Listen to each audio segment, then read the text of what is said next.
Nah jadi ini persoalan yang kompleks. Tadi saya coba mencermati hitungannya. PPN baru dikurangin PPN lama, dibagi PPN lama kali 100%. Kalau di kalkulasi nih, pakai kalkulator, itu 9,09%. Artinya, yang naik 1% itu, misalnya 100.000 lah, 12% kan 12.000. Kurangin PPN lama 11.000, dibagi 11.000 kali 100%. Kita pakai kalkulator semuanya keluar angka 9,09. Artinya apa?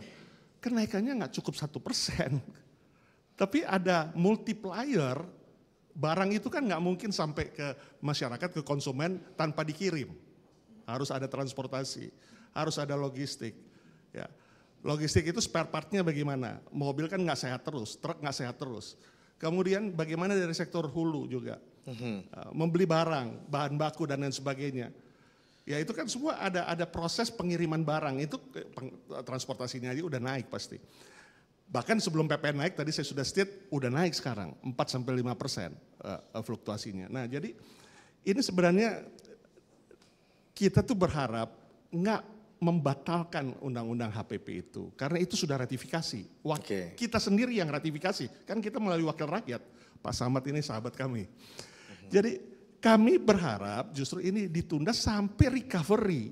Kasih kesempatan dong kabinet 100 hari bekerja. Saat ini semuanya baru 1 bulan. Bagaimana kinerja, bagaimana substansi untuk memberikan stimulus bagi masyarakat, terutama yang memang terdampak mid level ini yang kita sudah banyak ngomong di mana-mana. Gimana juga stimulus buat pelaku usaha. Di observe pelaku usaha mana saja yang pasti terdampak. Nah tadi dikatakan juga bahwa ini kan memang hanya beberapa saja yang kena, bahan baku tidak kena dan sebagainya. Ada penulis buku di Political Liberalism, John Rawls, itu menuliskan bahwa sebenarnya situasi apapun juga itu ada yang namanya overlapping consensus. Ya. Negara kita Pancasila, berbagai suku, bahasa, ras, dan agama itu semuanya menjadi satu Bhinneka Tunggal Ika. Overlapping consensus terjadi, itu yang positif. Tapi kalau yang kondisi-kondisi yang kayak sekarang, itu juga terjadi overlapping consensus. Yang naik PPN, itu pasti akan menggerus kepada juga, mengena kepada yang tidak kena PPN. Jadi sebelum dikenain bahan baku misalnya tadi, kan dikatakan beras nggak kena PPN apa segala, bahan baku, bapokting. Memang nggak dikenain PPN, tapi overlapping konsensus itu pasti akan terjadi kenaikan dulu sebelum PPN-nya itu dinaikkan. Dan ini sudah fenomenal.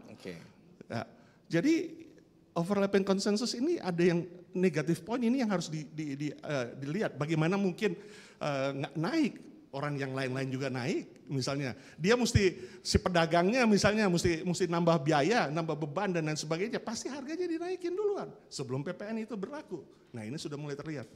Nah jadi kembali lagi bahwa masih banyak cara yang bisa dilakukan. Ya.